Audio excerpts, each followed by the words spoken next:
అప్పుల బాధలు వెంటాడుతున్నాయా? అయితే 6 JVR వారి జాతిరత్నాలు ధరించండి. నమస్తే, వెల్కమ్ బ్యాక్ టు మనం టీవీ.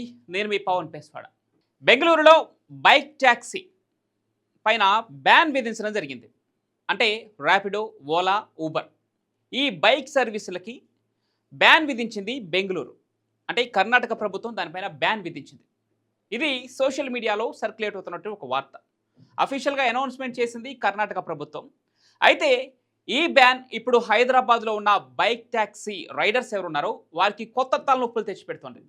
హైదరాబాద్లో కూడా ఈ విధమైనటువంటి బ్యాన్ విధించబోతున్నారు అనే వార్త ఇక్కడ రైడర్ గుండెలలో గుబులు పుట్టిస్తోంది. ఎందుకంటే మధ్యతరగతి కంటే బిలో ఉన్నటువంటి కొంతమంది పేదవారు, ముఖ్యంగా యూత్, సిటీస్లో ఉన్న మెట్రో సిటీస్లో ఉన్నటువంటి చాలామంది యూత్ దీన్ని ఒక సైడ్ ఇన్కమ్గా పెట్టుకున్నారు. ర్యాపిడో కావచ్చు, ఓలా కావచ్చు, లేదంటే ఊబర్ కావచ్చు, ఇలాంటి సర్వీసులను అందించుకుంటూ బైక్ ట్యాక్సీ నడుపుతున్నారు. అదేవిధంగా కస్టమర్స్ కూడా ఆటో ఛార్జెస్, బస్ ఛార్జెస్, అదేవిధంగా ట్రాఫిక్ ఇబ్బందులు తప్పించుకోవడానికి ఇట్లాంటి సర్వీసులకి వాళ్ళు కూడా సపోర్ట్ చేస్తున్నారు. అంటే అదే రేంజ్లో వాళ్ళు కూడా వీటిని బుక్ చేసుకోవటం, వాటినే వినియోగించుకోవటం వాళ్ళ ట్రావెలింగ్కి. సో ఇలా జరుగుతుంది. అయితే కర్ణాటక ప్రభుత్వం దీనిపైన ఇలాంటి చర్యలు తీసుకోవడానికి, బ్యాన్ చేయడానికి కొన్ని ముఖ్య కారణాలు ఉన్నట్టు తెలుస్తుంది. ముఖ్యంగా కమర్షియల్ ప్లేట్ లేకుండా ఈ బైక్ ట్యాక్సీ నడపడం చట్టవిరుద్ధం అని చెప్పేసి కర్ణాటక ప్రభుత్వం వాదిస్తోంది. దాని నేపథ్యంలోనే హైకోర్టు తీర్పునిచ్చింది. ఇక్కడ బైక్ ట్యాక్సీ పైన బ్యాన్ విధించాలని చెప్పేసి హైకోర్టు చెప్పింది.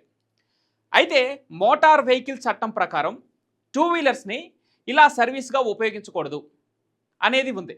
4 వీలర్స్కి అయితే ఎల్లో ప్లేట్ పెట్టుకొని ఈ కమర్షియల్ సర్వీసెస్కి యూజ్ చేసుకోవచ్చు. కానీ బైక్కి ఇక్కడ ఎల్లో ప్లేట్ అనేది లేదు.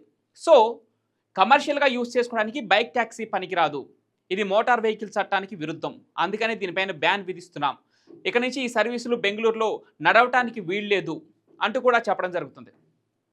ఈ నేపథ్యంలోనే బెంగళూరులో ముఖ్యంగా ఓలా సంస్థ అయితే అసలు బైక్ ట్యాక్సీ ఆప్షన్నే తన యాప్ నుంచి తీసేయడం జరిగింది.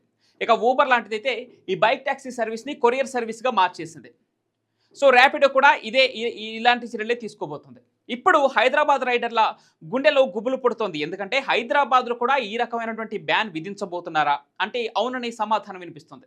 మోటార్ వెహికల్ చట్టం ప్రకారం ఇందాక మనం మాట్లాడుకుంటా కమర్షియల్గా యూజ్ చేసుకోవడానికి ఛాన్స్ లేదు కాబట్టి దీనిపైన బ్యాన్ విధించే అవకాశం ఉంది. హైదరాబాద్లో కూడా ముఖ్యంగా మెట్రోపాలిటన్ సిటీస్ ఏదైతే హైదరాబాద్ కావచ్చు, బెంగళూరు కావచ్చు, చెన్నై కావచ్చు, ఇలాంటి సిటీస్లో దీనికి అనుమతి ఇవ్వకూడదని చెప్పేసి ఇప్పుడు కర్ణాటక ప్రభుత్వం ఏదైతే హైకోర్టు తీర్పునిచ్చిందో అలాంటి చర్యలే ఇలాంటి సిటీస్లో కూడా, హైదరాబాద్ లాంటి సిటీస్లో కూడా తీసుకోబోతున్నారని వార్త నడుస్తూ ఉంది.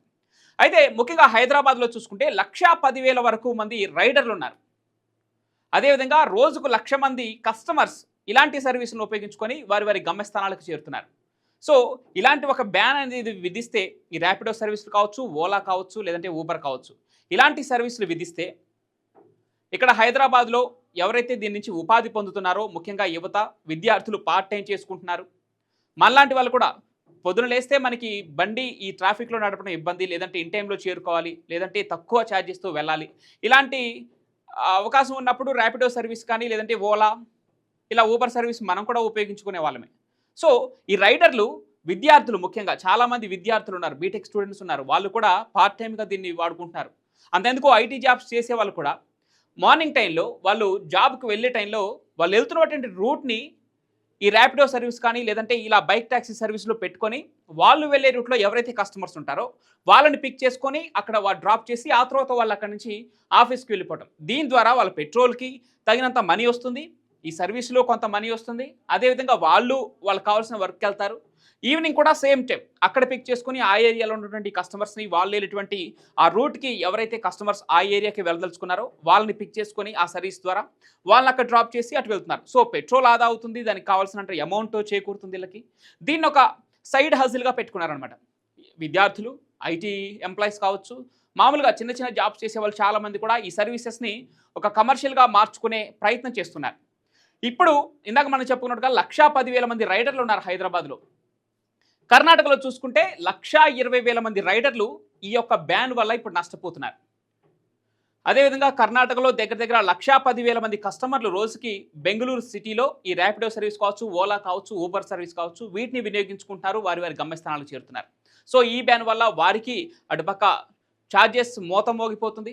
ఈ బైక్ సర్వీసెస్ వాళ్ళకి మోటార్ వెహికల్ చట్టం ద్వారా ఈ బ్యాన్ విధించడం వల్ల వీరికి ఉపాధి కోల్పోతారు. సైడ్ హజిల్ అనేది ఉండదు. ఎక్స్ట్రా ఇన్కమ్ వాళ్ళు జనరేట్ చేసుకునే అవకాశం ఉండదు. వారికి ఒక ఉపాధి కోల్పోయినట్టు అవుతుంది. ఇక హైదరాబాద్లో చూసుకుంటే ఇందాక మనం చెప్పినట్టుగా 1,10,000 మంది రైడర్లు ఏం జరగబోతుందో అని క్షుణ్ణంగా పరిశీలిస్తున్నారు. ఒకవేళ ఇలాంటి బ్యానే విధిస్తే ఏంటి మా పరిస్థితి? మేము ఒక సైడ్ హజిల్గా దీన్ని పెట్టుకున్నాం. ఇన్ కేస్ బ్యానే జరిగితే ర్యాపిడో లేదంటే ఓలా, ఊబర్ ఇలాంటి బ్యాన్ జరిగితే ఎలా అని ఒక ఆలోచనలో పడ్డారు. సో వాళ్ళు కూడా రిక్వెస్ట్ చేస్తూ ఉన్నారు ప్రభుత్వాన్ని, అవసరమైతే ఈ మోటార్ వెహికల్ చట్టంలో ఏదైనా మార్పులు తీసుకొచ్చి మాకు కూడా కమర్షియల్ ప్లేట్లు ఇప్పించి, కమర్షియల్ ప్లేట్లో అంటే మీ యూస్ చేసే ఏదైతే బైక్ ట్యాక్సీ ఉందో దాన్ని కమర్షియల్గా వాడుకునేలాగా కొన్ని మార్పులు చేసి మాకు ఒక అవకాశం ఇస్తే దీన్ని మేము ఇన్కమ్ జనరేట్ చేసుకునే విధంగా మేము వినియోగించుకుంటామని కొన్ని రిక్వెస్ట్లు కూడా పెడుతున్నారు. సో 1,00,000 మంది వినియోగదారులు కస్టమర్స్ ఎవరైతే ఉన్నారో వారికి ఇబ్బందే, వారు నష్టపోవడం జరుగుతుంది. ఎందుకంటే ఆటో ఛార్జెస్ మనం చూస్తున్నాం. 5 కిలోమీటర్లకి రూ. 120 నుంచి రూ. 150 వసూలు చేస్తున్నటువంటి సిటీలో కేవలం 30 నుంచి 40 రూపాయలునే 5 కిలోమీటర్లకు దించేటువంటి ఈ ర్యాపిడో, ఓలా, ఊబర్ సర్వీసులు ఉంటే ఖచ్చితంగా కస్టమర్కి లాభమే కదా. అదేవిధంగా ఆ రైడర్కి కూడా తను చేరాల్సిన గమ్యానికి చేరతాడు. ఇక్కడ ఉన్నటువంటి కస్టమర్ని పిక్ చేసుకొని అక్కడ డ్రాప్ చేస్తాడు. వారికి పెట్రోల్ ఖర్చులకి తగినంత అమౌంట్ వాళ్ళకి వస్తుంది. సో ఇలా చాలామంది ఉన్నారు. ముఖ్యంగా విద్యార్థులు పార్ట్ టైమ్గా పెట్టుకుంటున్నారు. వారు ఇంకా కాలేజ్ టైంలో కాలేజ్కి వెళ్ళిపోయి ఈవినింగ్ టైంలో ఒక 2 నుంచి 3 గంటలు వేసుకుంటే కనీసం ఒక 500 రూపాయలు సంపాదించుకునే అంత అవకాశం ఉంటుంది ఈ యాప్స్ ద్వారా, ఈ బైక్ ట్యాక్సీ ద్వారా. సో వీరందరూ కూడా ఉపాధి కోల్పోయే అవకాశం ఉంది. మొత్తానికి అసలు ఏం జరగబోతుందో చూడాలి. కర్ణాటక ప్రభుత్వంలో మరి బైక్ ట్యాక్సీలపైన మోటార్ వెహికల్ చట్టం ప్రకారం బ్యాన్ విధించడం జరిగింది. అక్కడ హైకోర్టు తీర్పునివ్వడం జరిగింది. ప్రస్తుతానికి బెంగళూరు సిటీలో వీటిపైన పూర్తి స్థాయిలో బ్యాన్ నడుస్తూ ఉంది. మరి ఈ మెట్రోపాలిటన్ సిటీలో ఇందాక మనం చెప్పుకున్నట్టుగా హైదరాబాద్, చెన్నై ఇట్లాంటి సిటీస్లో కూడా ఇదే చట్టాన్ని ఫాలో అవుతారా, లేదంటే బైక్స్కి కొంత ఉపశమనం ఇచ్చి ఆ చట్టం నుంచి కొంత ఉపశమనాన్ని ఇచ్చి లేదంటే కమర్షియల్ ప్లేట్లను ఏర్పాటు చేసి ఎల్లో బోర్డ్స్ ఏమైనా తీసుకురాగలుగుతున్నారా అనేది కూడా చూడాలి. బైక్ రైడర్లు అయితే అదే ఆశిస్తున్నారు. దీన్ని దయచేసి అంటే ఆల్రెడీ సిటీస్లో విస్తృతంగా వెళ్ళిపోయినటువంటి ఒక సర్వీస్ ఇది. అంటే చట్టపరంగా అనుమతి లేకపోయినా కూడా విస్తృతంగా నడుస్తున్నటువంటి ఒక సర్వీస్ ఇది. ఉపాధి ఎక్కువగా కల్పిస్తున్నటువంటి సర్వీస్. సో ఇట్లాంటి దాన్ని ప్రభుత్వం కూడా కొంత దాన్ని కన్సిడర్ చేస్తుంది. ఉపాధిని పోగొట్టే దిశగా ఏ ప్రభుత్వం చర్యలు తీసుకోదు. బట్ చట్టాలని మార్చి కొంత ఉపాధి కల్పించే విధంగా మాత్రం ప్రభుత్వం చర్యలు తీసుకుంటే బాగుంటుందని అందరూ కోరుకుంటున్నారు. వినియోగదారులకి, అటు రైడర్లకి ఉపయోగపడే విధంగా దీంట్లో కొంచెం మార్పులు చేసి ఎవరికి నష్టం వాటిల్లకుండా జరగాలని చూద్దాం.